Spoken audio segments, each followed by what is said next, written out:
I'm just gonna go live by myself for right now. This is, people talk all the time about the problem with stereotypes, and the thing that nobody talks about is how often they are true. Welcome to this pre-election special episode of the Darkest Hour, where we're gonna basically count down to the end of the world. I've got some friends lined up, some podcast buddies who are going to join, other comedians and stuff. Maybe no one will join, and this will be a very quick solo episode. This is what I get for trying to diversify my listeners or my guests. I go out, I do what the left tells me, and I try to diversify and I try to be inclusive. And now this person of a particular ethnicity is late to the podcast. It's like, I don't want to, you don't want to go there, but it's kind of true a lot of the time. So welcome for the few of you that are tuning in. Hey, listen, we said we were going to go live at 3. We go live at 3. I had a good day so far today. I worked out. You can see it's already working. Clearly. I worked out, I had a little bit of lunch, and now I'm talking with you people, preparing for, who the fuck knows. This is kind of an exciting, in a way, regardless of who you're rooting for in this whole thing, this just has to be, this is exciting time, right? Like, this could be catastrophic, or it could be nothing. I mean, it's really up in the air. It's really up in the air. We have no idea what's going to happen with this election tomorrow, and I'm kind of psyched for it. This is the thing that amazes me, is that I know that no matter what happens, there's going to be people pretending that it's the end of the world, and that's what I root for. That's what I'm here for. I am excited that this is going to be, for some people, and it doesn't matter who wins, but for some people, it's going to be the worst thing that's ever happened in their lives. And I made this tweet. Some of you guys who follow me on Twitter who are watching this, or maybe you're watching this after the fact, but I tweeted out shortly after last election that one of my Pornhub searches is reactions to the 2016 election. And I got to imagine that the reactions to the 2020 election are going to be just as crazy, just as insane. And one of my favorite ones of all time is, I got to find this one. Let me go over here. I'm going to find my favorite. I'm sure most of you have seen this, but this is my absolute favorite thing ever. One screaming inauguration. This is my absolute favorite thing in the entire world. Share my screen here so you guys can see this. This is pretty fantastic. If you haven't seen this video, you are missing out.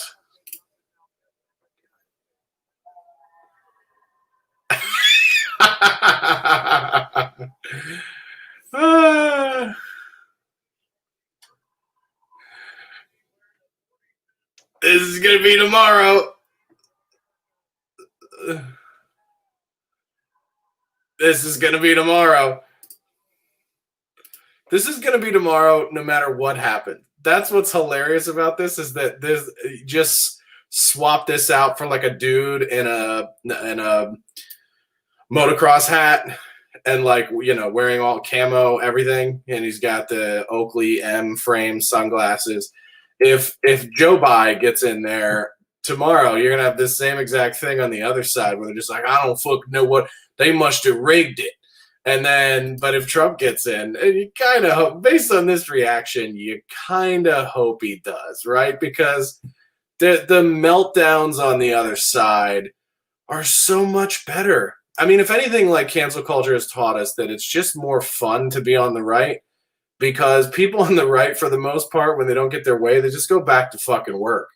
And then when people on the left don't get their way, because a lot of them are unemployed and, in between the riots, what do you do but scream at the sky and end up on every news channel? So ultimately, if you're wanting like the most ridiculous reactions, you kind of got to root for the Trump man, because it's like when the bad guy wins in a movie and you just go, oh, fuck, I didn't think they were going to do that. And then there are people literally get up from the theater and they're just like, what? But our whole sense of good versus evil, what does it mean? And then they just don't get their fucking way. It's pretty amazing. It's pretty fantastic. I mean, ultimately, I don't care which way it goes, because it's such a small fragment of, my day-to-day life. And it should be a small fragment of your day-to-day life. Like, ultimately, you should care about who the president is 4%. That should be 4% you're concerned, because ultimately that's really the level of effect that it has on your life. It's maybe 4%. You might get, some trickle down of policy that affects you or whatever. But ultimately it's like your governors and it's your state representatives, it's your senators. I mean, those people are going to be voting on more shit that actually affects you, and having more of an impact on what's actually going on.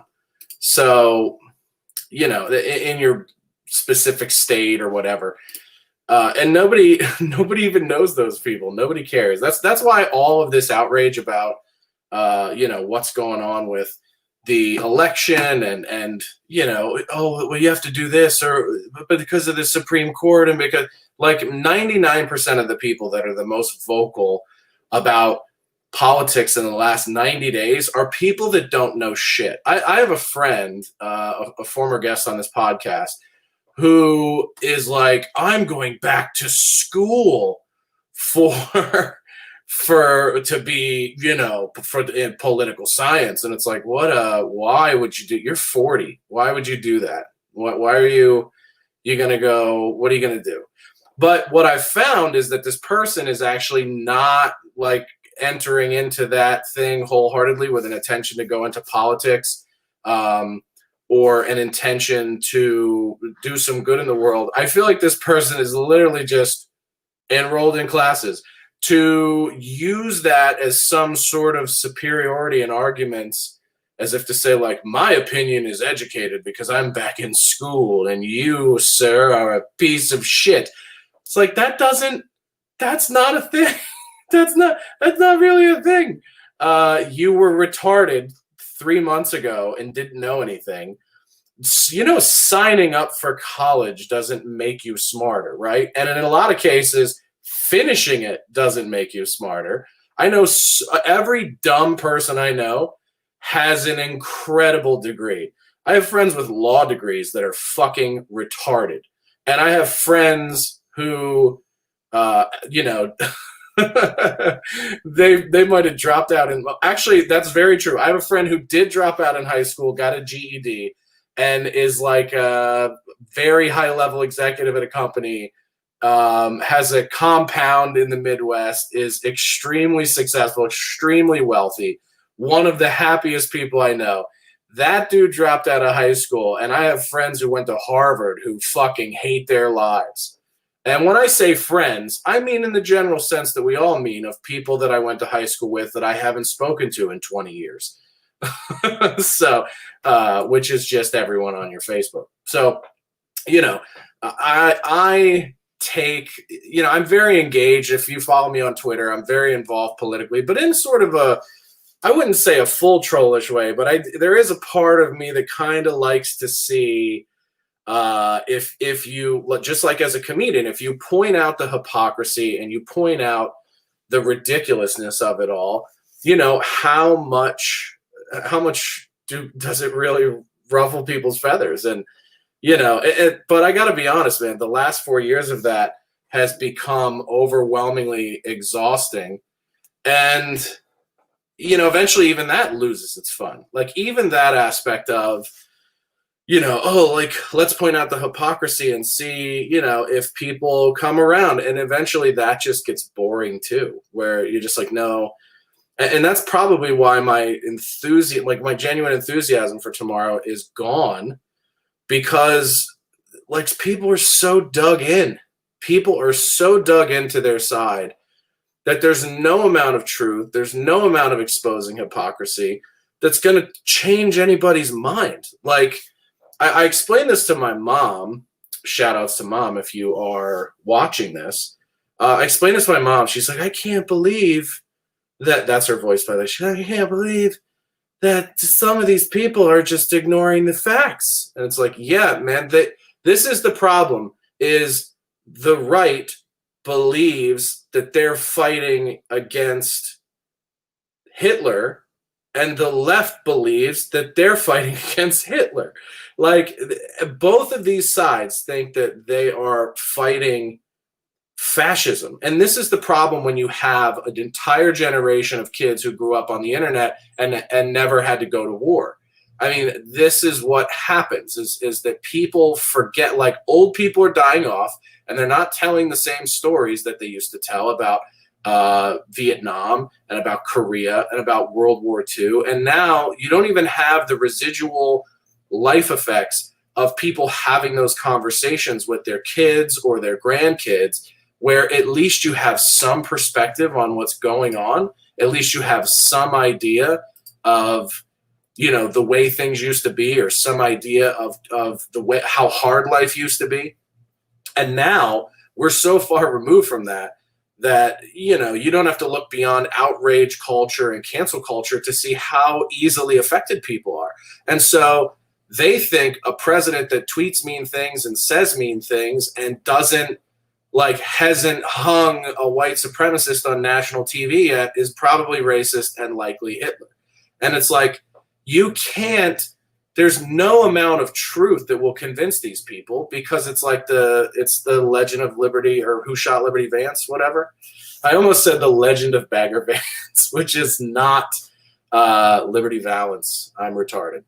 But it's when the legend becomes bigger than the truth, print the legend. I mean, we live in a world that rewards printing the legend. And you see this with the news, you see this with everything on media, and it's just, it's exhausting. And listen, if you're listening to this, you're probably like me, where you're just like, tomorrow is going to be so chaotic and so silly and so insane. It's exhausting. Tonight, my plan is to do these podcasts, to tune the fuck out, and to go back to normal, normal, regular life, and just stop obsessing over this stuff and caring. The real solution to all of these problems is not for everybody to care more, but it's really for everybody to care less about this and understand that, the right way to care versus just this, I'm going to cast my ballot once every 4 years and believe that I did my part to change the world. Anything substantial that's going to happen, that's going to revolutionize the way we interact with each other, or the way we govern, or the way our day-to-day lives go, that's going to have to be some sort of groundswell movement. It's going to have to be some real mobilization of the people. It's not going to happen through an election. Like, I had a conversation with a good buddy of mine, Chris Rabb, who you guys may remember from earlier episodes of the podcast. He was on the old March of the Pigs podcast. He was on The Implications, this podcast back when it was called The Implications with Josh Denny. But, we were talking about, what are your political solutions for things? And I started to throw out ideas. I go, well, here's what you could do for this. Here's what you could do for that. Here's what you could do for this. We had all these great discussions about legislation and law changes that would fix everything, right? Yes, the man who shot, thank you, Austin, who is the most movie expert person I know. The man who shot Bagger Vance, yes. That's exactly right. Book it. 100%. That is it stars Robert Redford and Will Smith, and I'm pretty sure Brad Pitt. But, we talked about all these great ideas of things you could do to change the country to be a better place overnight. And I came up with specific things independently. I was like, there's some legislation that would actually make both sides happy. There's some compromising legislation that would make both sides feel like their needs are met and we get to the ultimate solution, right? And we talked through it and he agrees like, wow, that actually would work. And we're killing time here to see if this guest actually joins, which probably won't. So, and is it because he's black? I'm going to go out and say, yeah, I think it is. The thing we were talking about was abortion. I said you could very easily solve the abortion problem with some legislation that does a couple different things. So, number one, I think you have to draw a line in the sand and say that if it is a life, and we value life in this country, which I think we've spent the last 6 months arguing that we don't value life enough in this country when it comes to people of a particular color, that if we're going to draw a line in the sand and say all life has value, then you have to say that children, babies have value, and to kill them is illegal, right? I think you draw the line in the sand. And I think you have to give conservatives that win if you're going to make some legislative changes. I think you have to give them that win. Now, everyone goes, well, what about women's bodies and choice? Okay, freedom of choice. And I think this is more about healthcare issue. And you want, what do we ultimately want to prevent? We want to prevent unwanted pregnancies. If we're having abortion conversations, quite frankly, we're solving a problem that's 3 problems later into the problem. Right? So ultimately, the goal in terms of legislation should be to absolutely prevent unwanted pregnancies. And that means, on the flip side, to argue what conservatives would normally argue against, you got to have free universal birth control, meaning you could walk into 7-Eleven and scoop up a fucking bunch of condoms for freezies, or birth control for freezies, or a UBI. That's not what it is that goes in the vagina. It's a you know what it is, the Nuva ring. The UBI, Andrew Yang's UBI. You put it in your pussy and you can't have children. But yeah, so universal free birth control, you do that. And then everyone loves to come in. So, okay, we've solved the how do you avoid unwanted pregnancies? Universal free birth control. You put it in schools. I know that's controversial, but you put it in high schools. You put it in colleges. You make it available. People have the choice of what to pick. There's your freedom of choice in terms of health. That means it's just sort of like drinking and driving. If at that point you've made the decision to ignore all those free opportunities to not get pregnant and you get pregnant anyway, then you have to deal with the consequences of creating a life where we made it completely easy for you not to do that. Okay? And then this is the one that everyone loves to build the laws around. They go, well, what are you going to do about a rape and an incest? That thing that's less than 1% of unwanted pregnancies. Sure. How about this? How about if you get raped, you got to report it. And when you report it, we make Plan B an automatic part of every rape kit so that there are no unwanted rape babies. And then if that's not enough, people always come back and go, well, what about like pedophilic sex cults? Like movie Room with Captain Marvel in it. How do you stop that from happening? Well, listen, you can't create laws that stop everything from happening. And if you are one of those girls who happens to get abducted, put into a basement bunker, and fucked and forced to have a child while an entire film crew shoots it and submits it to the Academy Awards and you win an Oscar for it, then I'm sorry. We don't have a law for that. And you're just going to be stuck with the kid. And I believe he's gone on to do some great things. He was very funny in that movie, Good Boys, Jacob Tremblay. He also had a very brief appearance in recent, what did I watch? Horror movie? Yeah, Dr. Sleep. He was the little kid in that. So, listen, all I'm saying is we have everything covered except I was abducted, forced into a sex cult bunker, and made to have a child at gunpoint. But I think we've seen statistically that always pans out in an Oscar for you and eventually a Marvel franchise. So I don't really think we need to create a law for that. I think the free market has told you that that's a pretty cool deal if you get sex culted Oscar. And that's why we don't need a thing for that. So there, I just solved all of your pro-life, pro-choice arguments, and solved. But it's kind of radical, and it just gives both sides what they want, to complete compromise, and there's no way to politicize it because it's an actual solution.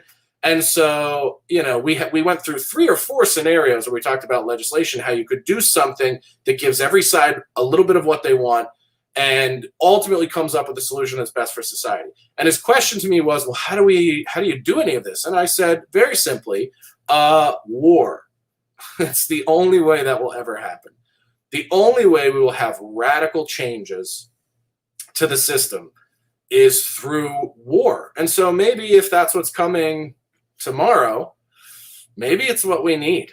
Maybe it is the only way we will start to really revolutionize the way that we do things.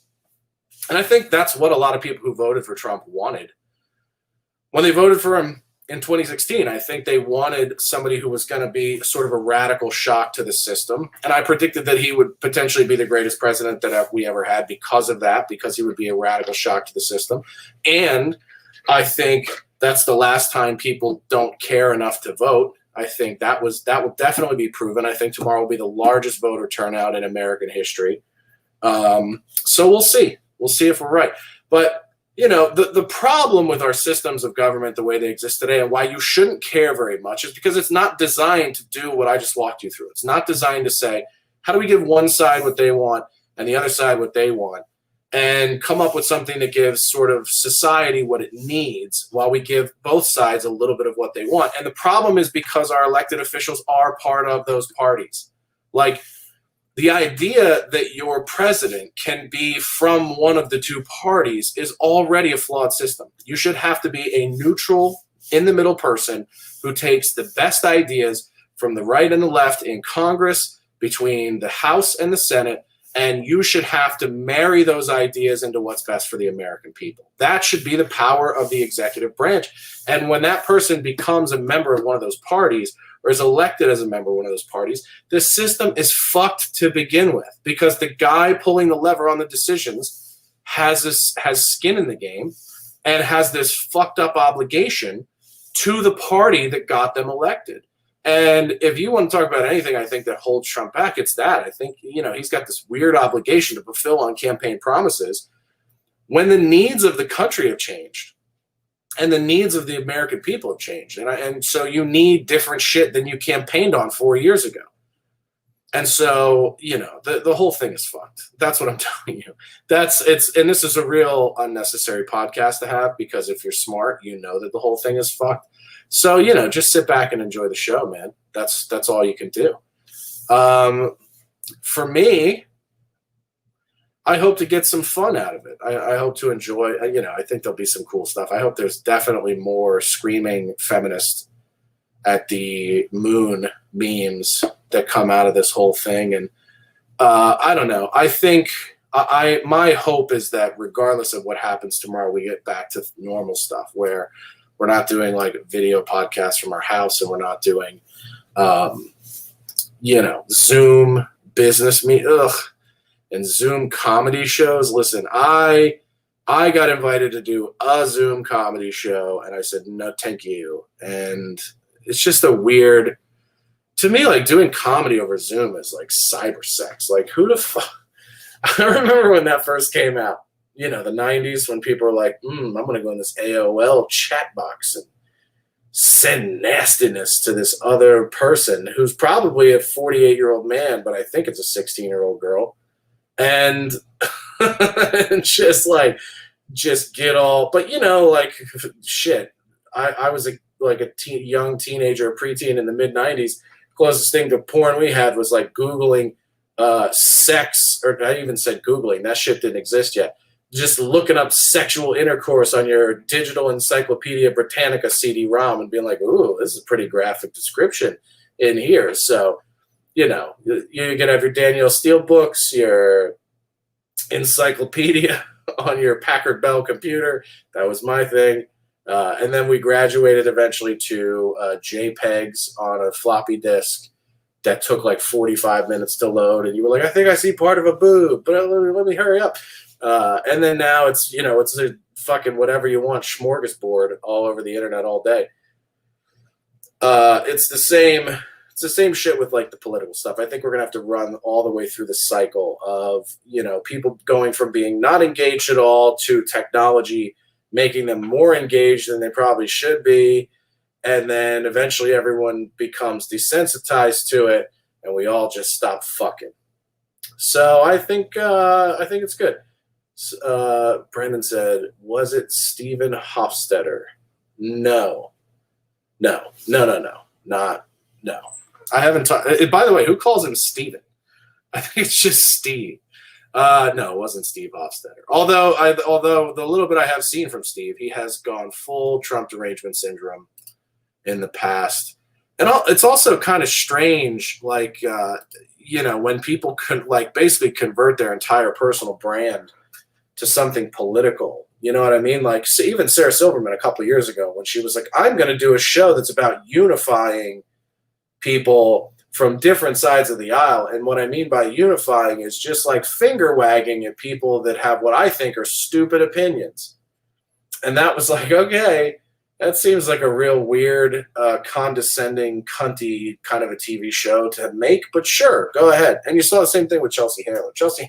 Some of these people, these fucking elitist, white, liberal women are out of control, dude. Out of control. I think no matter what side of the aisle you're on, one thing we're all kind of tired of is celebrities telling us what our opinions should be. And boy, is that fucking gross. And so, the good thing is number one, I've never been a celebrity. And number two, I'm not going to tell you what your opinion should be. I'm just going to tell you what mine is.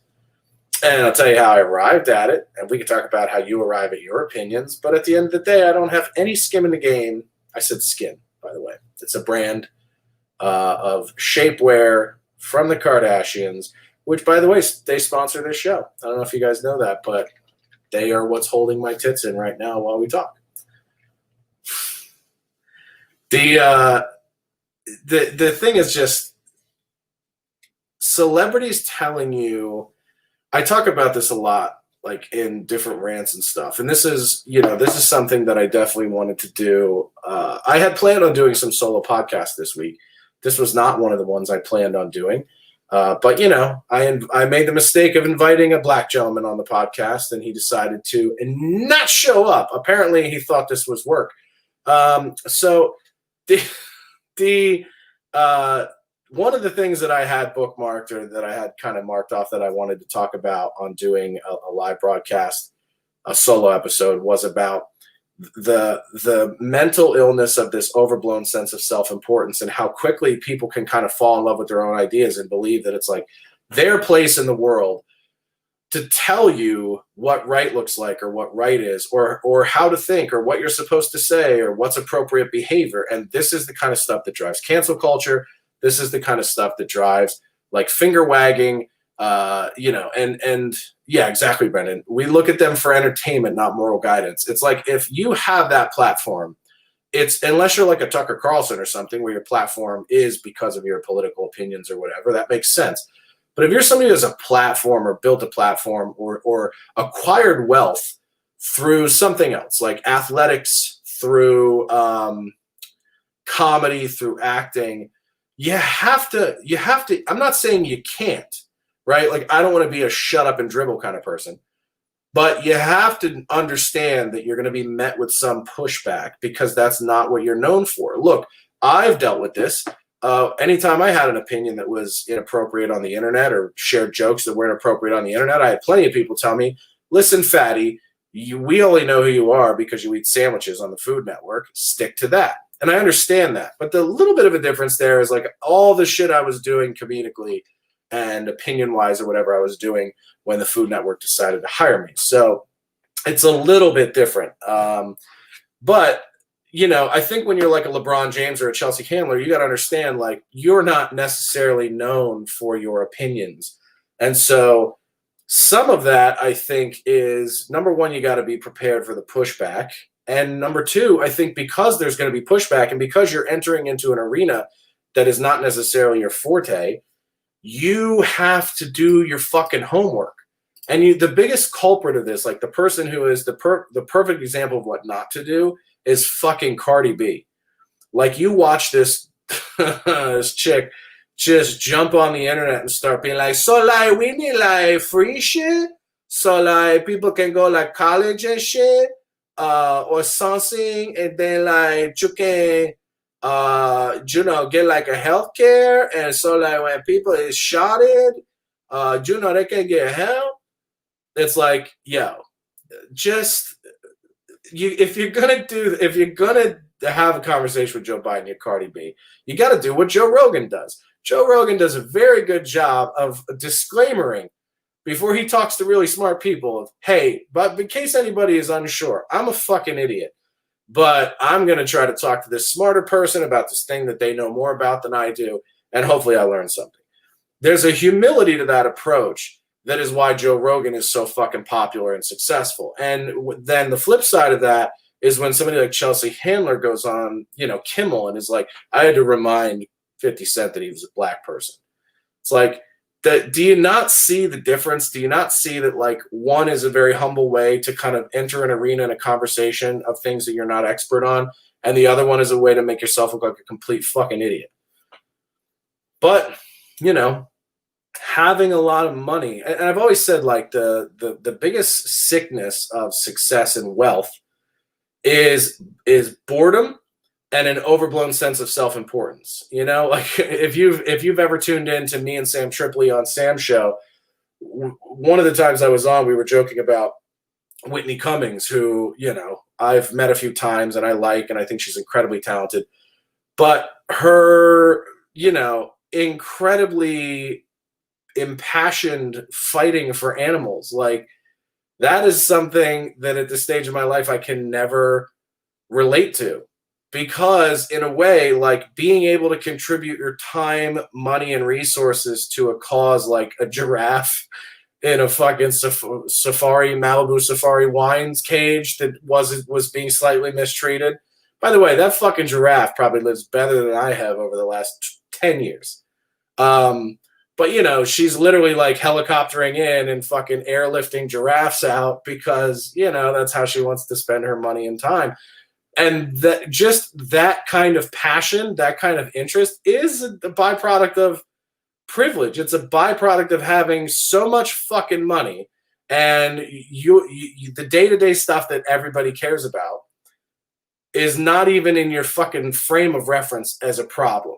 Like, the idea of, like, hey man, like, I can't pay my mortgage, like, those problems don't even ever enter into your brain.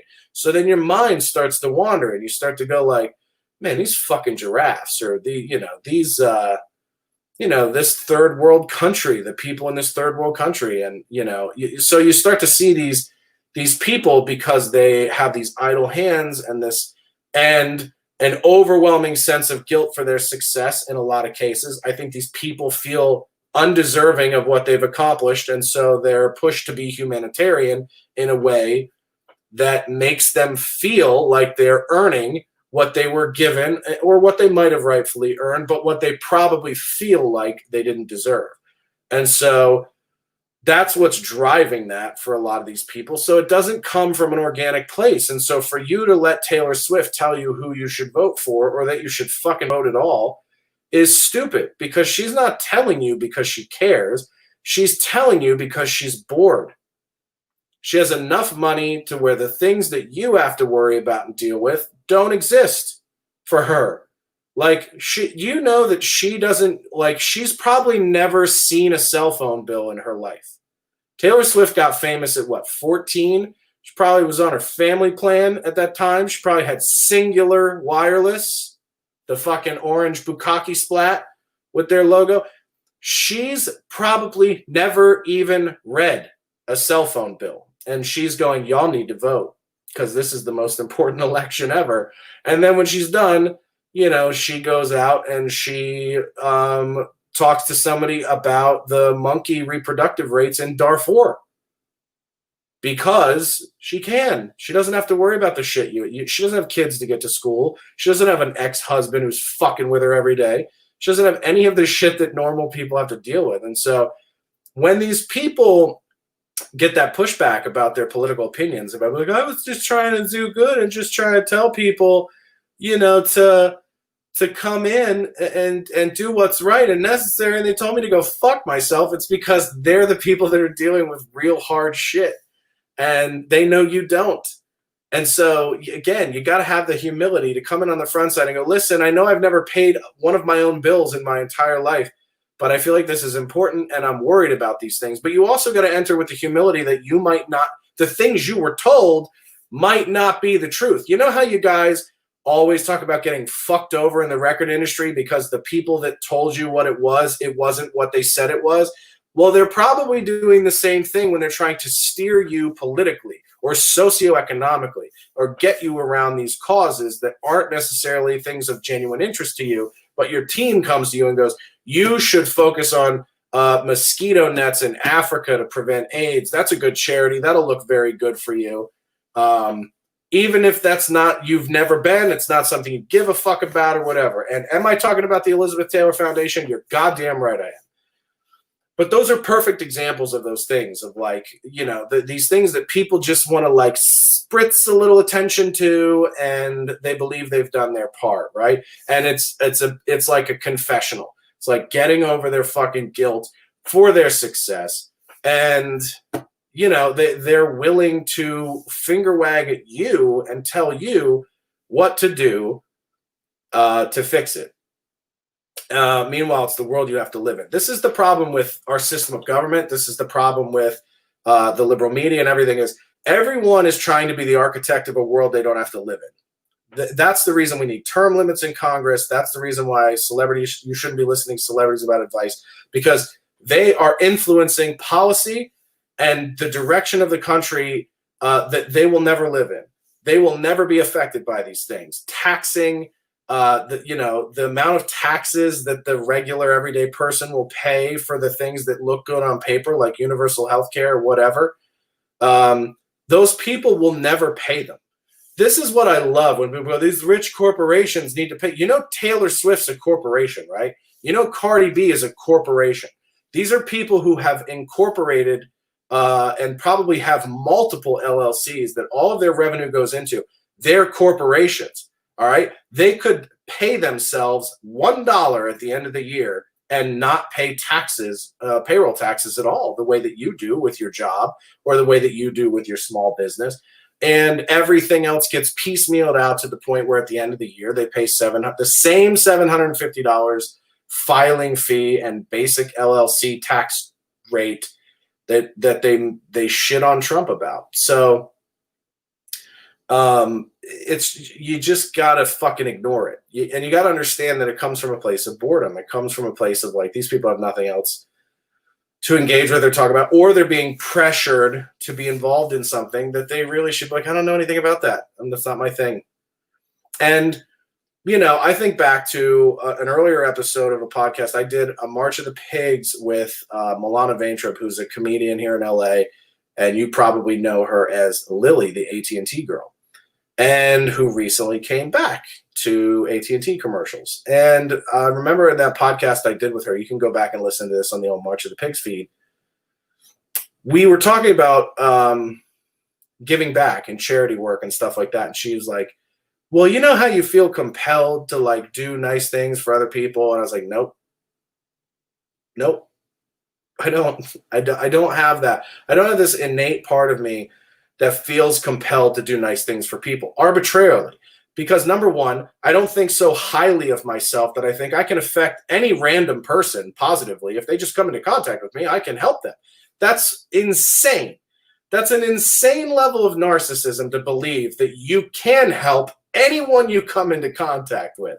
I probably can't. There are a lot of things that I can't help myself with.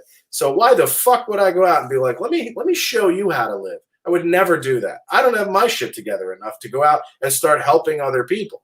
And then number two is I don't feel compelled to do it for the fact that I am only compelled to help people that I think are deserving of it, that I have enough of a relationship and a rapport to where that's a genuine thing of like, man, I care about this person. I want to help them. I want to do something for them because they're important to me, or I think what their work is are important or whatever. But that should be based on an individual relationship with a person.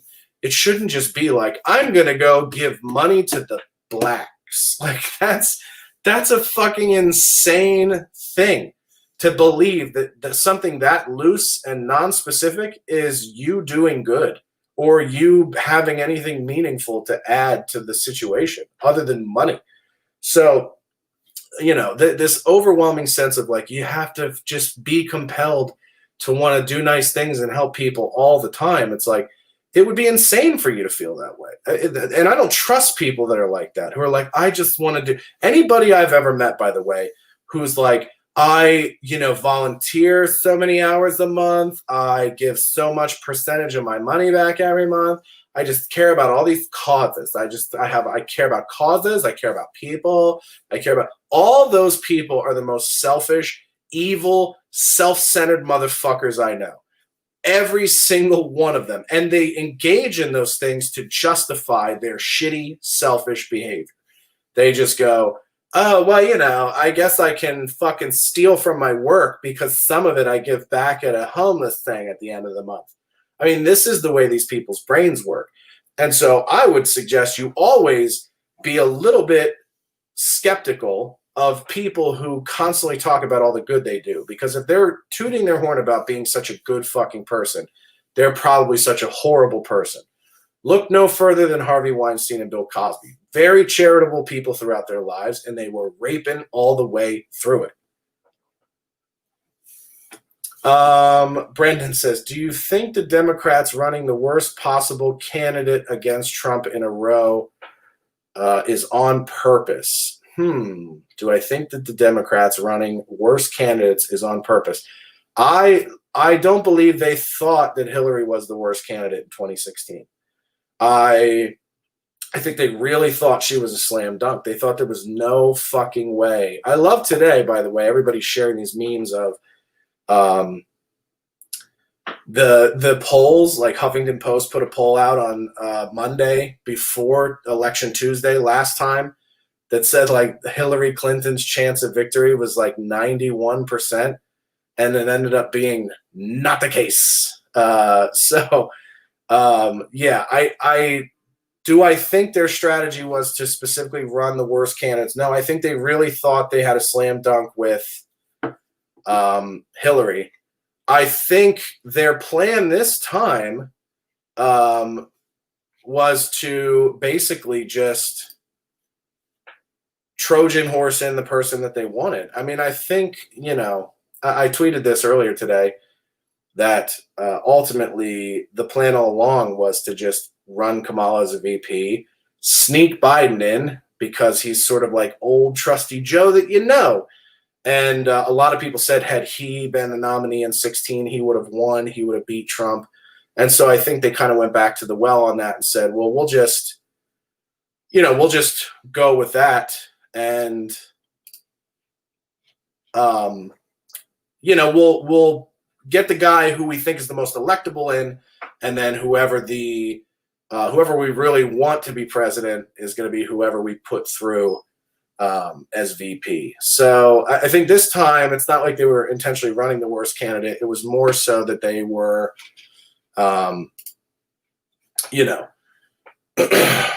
trying to be a little clever. I think they knew that the person that they wanted, sort of the systemic,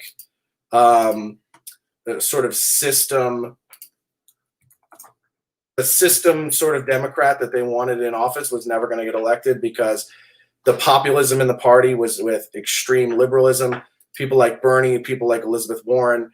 So all of the groundswell was behind those people. They were never going to get a centrist moderate elected unless it was somebody that they felt like they could sell from a brand perspective. So,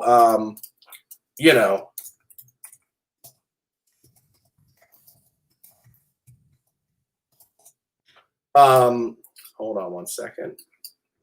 Guys, I am potentially adding a guest. So no, I don't think somebody said define systemic. I think you mean like systemic Democrat. Just classic warmongering, centrist, big corporation liberal. Somebody who is about the status quo. For example, a politician that's never going to bring up things like term limits or talk about the problems with campaign finance or any of that stuff. The people that are going to continue to run government the way it's been running for a long time and the way that enriches the politicians more than it does the people that they serve.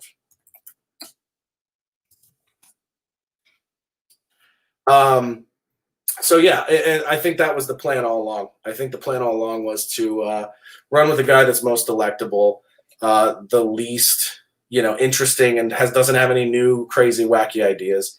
And I think that's going to backfire. I just, the litmus test for me is just that I think that old Joe is just not going to get people's dick hard. And no one's really going to turn out. I think that he is going to do better than he would have done without at-home voting because they've literally made voting idiot-proof, where you don't have to get off your ass to go do it. You just got to drop it in the mail. So I think he'll do better than he would have if it was a normal election. But ultimately, the plan is not for Joe Biden to be your president. That is not what they're doing. And I mean, whether he knows that or not doesn't matter because he probably fucking will forget. The dude has been on the air saying like, I'm excited to run for the Senate. He's just completely out of his fucking mind. And, the Chocolate Hillary, as I call her, is not a better person. She's literally just the Black Hillary, and they're going to put her in to do what Hillary was supposed to do if she got elected. So, it's I think the playbook is always kind of like big government versus small government. They're going to go with candidates. They're going to maintain big government and not necessarily push any. The problem with like somebody like Warren or Biden, or I'm sorry, Warren or the old Jewish man. What the fuck is Bernie? The problem with Elizabeth and Bernie is that they're pushing. They are pushing very extreme changes to the way our government systems run, which is scary for people on both sides because it could mean a tremendous swing in terms of the way the political parties are viewed. So that's why they never endorsed, or never really pushed Warren or Bernie or any of those people. They want a warmongering, good sound bites candidate that is just going to run government the way they want to continue to run it, which keeps people in office for 50 fucking years. They all get rich. And they just literally bat the fucking pong back and forth on dumb shit. They ride out terms. They don't get anything accomplished. They don't change we haven't changed the way we do anything in government in how many years? When was the last constitutional amendment, by the way? Let's look that up. The last constitutional amendment, 1992. Dude, literally almost 30 years since we've amended the Constitution to do anything. So, yeah, it's nuts. It's nuts. And that was the 27th Amendment. So that was when it was ratified, 202 years after its initial proposal. So they ratified something in the Constitution 202 years after it was initially proposed. And I'm sure I didn't read it. I'm not going to fucking read while you guys are in here. But, it was probably some shit that was just like arbitrary. It's kind of like when, what was it? Trump came out and gave an honorary Nobel Peace Prize or gave an honorary medal or something to Susan B. Anthony. It's like, what the fuck are you doing? They do all of these sort of, these pageantry-like things in government. And that's all it is pageantry. They're just trying to make it look, like this is the same way Hollywood works, by the way. Executives and people that work in film, it's way better to look busy and accomplish nothing because no one can accuse you of not working and you make a decision that will get you fired. So at the end of the day, it's the best way to stay in office and to not get yourself voted out is by being nice in public and very, pageant-like and sort of like waving and smiling and making people feel good and talking about the right ideas, never pushing anything through, never getting anything done, and never rocking the boat, and just continuing to make, I don't know how many people know this, but in Congress, you start at like 100. And so when AOC got elected in, her starting salary is $170,000 a year. I mean, this is somebody that, and this is what's insane. Imagine if I went and got elected, right? I don't have a college degree. I've worked a couple of corporate jobs, like had some high-level management positions. I've been an Uber driver, worked at fucking McDonald's when I was in high school, right? I've been a comedian. I've made a little bit of money doing that. I've done some podcasts. I've released a couple albums. I had a Food Network show where I made a little bit of money, okay? I will have no job in any of that shit have I ever made $170,000 a year as a base pay, ever. The closest I ever got to executive pay with bonuses was like 150 grand. So that means literally these people, by the way, who take like 6 months of the year off on furlough or whatever, they just leave congressional sessions. They go out to campaign instead of actually do the job they were elected for, probably at least 50% of their time, so they can stay making that money. You cannot let the people running the fucking show make more money than most of the people that are powering and keeping the lights on in the building through their taxes. Like, you just can't fucking do it. So, I mean, you wonder where does government corruption begin? It begins with the fact these people are incredibly overpaid, incredibly incentivized to stay in and not get anything accomplished. So there you go. That's got to change. I mean, the only close step you will ever get to changing things in government is invoking term limits. And honestly, congressional seats should be appointed like jury duty. People should have to do it for a year or 2 years.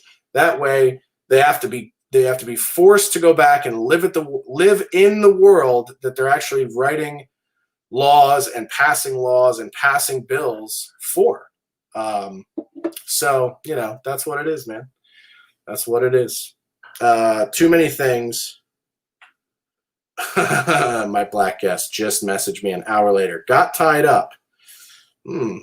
That's not good. I believe that's a hate crime. Guys, it was going to be Jussie Smollett on the show today, but he's tied up. It's a horrible fucking joke. It's the only kind I make. So he goes, what do you reckon a senator should make? I don't know, man. I don't know. I'll tell you what. They should probably make the average median household income. How about that? That way, they have to make the populace wealthier before they get wealthy. Meaning, if the average median household income or individual income, we could say individual income, that's what they should get paid, whatever the average is for people across the country. And if, the fact that they currently make, 3.5 to 4 times that, I mean, it's insane. I mean, what is the justification for somebody making 4 times the median household income to govern those households? Anybody in the chat have an idea? Anybody in the chat have any thoughts on why they should make 4 times what the average household income is? They're public servants, not fucking heroes. Right, they're public servants. I agree. I agree, Brendan. You could base it off of geography, right? So obviously, people in California might make a little bit more money. It should be regional. It should be state. It should be statewide. It should be national, right? But the people governing Mississippi should be fucking. Yeah, that's funny. The people governing in Mississippi should make the average household thing in Mississippi. Oh, somebody asked my stance on Prop 22. By the way, I love when people in the chat bring up the fact that I've been an Uber driver. That's not a secret. It's not a secret that I've driven for rideshare companies. I haven't driven for rideshare companies for about a year now. But somebody asked, what is my stance on Prop 22? This is a good place to get out of here because this is legislation that I think a lot of people are fucking wrong on. I've been watching everybody on the internet be like, what should we vote on 22? We don't know. I've talked to drivers. They say no. They've talked to, we've talked to people, and, you know, everybody has this perspective that Prop 22 in California is about helping drivers make more money, which is not true. That's the way that the people who are pro AB5, the people that are pro AB5, so I'll give you the rundown. AB5 was a piece of legislation passed shortly after Gavin Newsom took office, a little over a year ago, that essentially made almost every contracting job in California illegal. So even freelance writing for a newspaper or whatever, you can only do it so much before they have to classify you as an employee. And this directly affects things like Uber and Lyft, because everybody that works for Uber or Lyft or drives for Uber or Lyft is considered an independent contractor. And so that's 1099 work, essentially where they get all of their money, they get to deduct their expenses at the end of the year, and they pay taxes off of their net income after expenses. And that's the way that we historically have paid taxes on any Uber income. And anybody who knows how to do this properly knows that, you know, after you deduct your mileage, your expenses, you know, if you give out bottles of water, you do other giveaways or stuff like that, that's all tax deductible. All of your maintenance is tax deductible. Your mileage, any car washes, all of that stuff is sort of tax deductible on your business. And at the end of the year, the government gets a piece of what's left. And if you pay yourself an income, like for instance, if you run it the way that I did, where you run it as a separate LLC, I would pay a corporate tax on the business, and then I would pay income tax if I had taken any income out. So if I sort of paid myself an income out of the company at the end of the month or year, whatever, that's what I pay taxes on. So, yeah, and Brendan said, I moved to Idaho because of AB5. I owned a process serving business and couldn't hire anyone and still make profit. It's total bullshit. Yes. So what AB5 is intended to do is essentially extort tax dollars from independent contractors. This is California's way of driving up taxes by saying, you don't get to write off your expenses at the end of the year and then pay us taxes. You're going to pay us like every employee, and then at the end of the year, we'll give it back to you. And so, you know, AB5 in its inception is all about taxing all of these drivers on the front end. And anybody who knows this, if they paid the 40% state income taxes on Uber money, you wouldn't have the money to operate that business. You wouldn't have the money to put gas in your car at the end of the day. On a good day in Uber, you would make $200, and if you drive like an SUV or a black car like I did, you might have a $300 day once in a while. And there were occasionally days where I had $400 or $500 days because I had a luxury black SUV for a while. So when I was driving that, I could get much bigger rides, basically limo level rides, where you're making $200 or $150 to take somebody from LAX to Malibu. So you can't do that now. You can't have like your own LLC to run a rideshare business in California, the way AB5 is written. And Prop 22 is intended to be sort of the first pushback against that law and saying, you know, it's sort of like a compromise. The rideshare companies come to the table and said, okay, we'll do some of the things that you're claiming your bill's doing, which is forcing us to pay benefits or help people with benefits, help people with some unemployment insurance, some of the other things they don't have as full-time independent contractors, but we're not going to take on the burden of paying income taxes for all of these drivers to the state of California. And so it's sort of a workaround. It's a workaround of a couple things. It's a workaround corporate taxes that these tech companies aren't paying. They're just going to extort it through the income tax of its workforce. And it's also sort of a repeal on the Trump corporate tax code, because if you can't even incorporate in California as a rideshare driver anymore, you can't take advantage of a 21% corporate tax rate on the federal level. You've just got to pay. You've just absolutely got to pay the massive California taxes. So you should definitely vote yes on 22. That's my stance. I spent some time talking with the people behind yes on 22, and at one point they were like, we want to have you do some engagement stuff. And then they probably did some homework and Googled me. And they're like, oh no, the N-word guy. So, it didn't happen, but I still believe in the bill. I voted yes on it. I think you should vote yes on it. And as a driver, I would absolutely suggest people vote yes on it. I think what's going to ultimately happen is if 22 doesn't pass, I think Uber and Lyft are just going to leave California altogether, which is part of why I stepped away from that shit a year ago, because it's just not economically a viable way to make money anymore. In the beginning, it was fucking great. You could, even with like a regular car, you could go out, work 4 or 5 hours, make like $250 back when the rates were way higher. They have priced themselves all the way down to where their drivers can almost make no living as it is. And then with the government shit rolled in on top of it, it's even more brutal. So, AB5 and a no vote on Prop 22 is going to be the end of Uber and Lyft and rideshare companies in California. They're just not going to operate here. So that's what it is. I appreciate all of you guys for tuning in. There's another podcast coming in an hour with an actual guest this time who's not black, so I assume he'll be here on time. And maybe we'll have my guest who was supposed to be on here in the future. But I hope you guys enjoyed this solo episode.